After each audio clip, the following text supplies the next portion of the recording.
Andijonda joylashgan Tashkent International University'ga masofadan turib ham, ya'ni onlayn ro'yxatdan o'tish imkoniyati yo'lga qo'yildi. Bu video orqali siz qanday qilib masofadan turib ro'yxatdan o'tishni o'rganasiz. Dastlab smartfoningizdagi Safari yoki istalgan brauzer orqali qabul.tuac.uz saytiga kiring.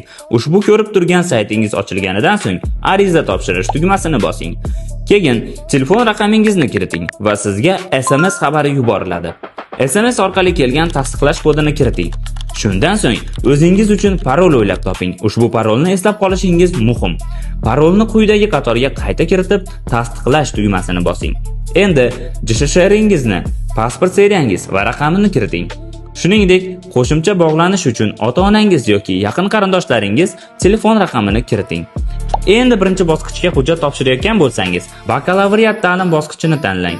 Shundan so'ng tamomlagan ta'lim muassasangizni va bitirgan yilingizni ko'rsating. Quyidagilardan birini tamomlagan bo'lishingiz shart: maktab, akademik litsey yoki kasb-hunar kolleji. Keyin bizda o'qimoqchi bo'lgan ta'lim shaklingizni tanlang: kunduzgi yoki masofaviy. Shuningdek, ta'lim tili va ta'lim yo'nalishini tanlab, ma'lumotlaringizni tasdiqlang. Tabriklaymiz! Siz muvaffaqiyatli ro'yxatdan o'tdingiz. Endi anketa ma'lumotlarini yana bir bor tekshirib chiqing. Eng pastki qismdagi yuklash tugmasini bosganingizda abituriyentlik ruxsatnomangiz yuklanadi. Universitetimizga kirish imtihonlari kuni belgilangandan so'ng sizga 3700 qisqa raqami orqali SMS xabarnoma boradi.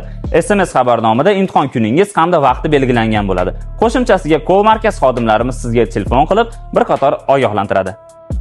Mana siz Andijonda turib ham xalqaro imkoniyatlar sari ilk qadamingizni tashladingiz. Shu kabi foydali videolarni o'tkazib yubormaslik uchun bizga obuna bo'ling.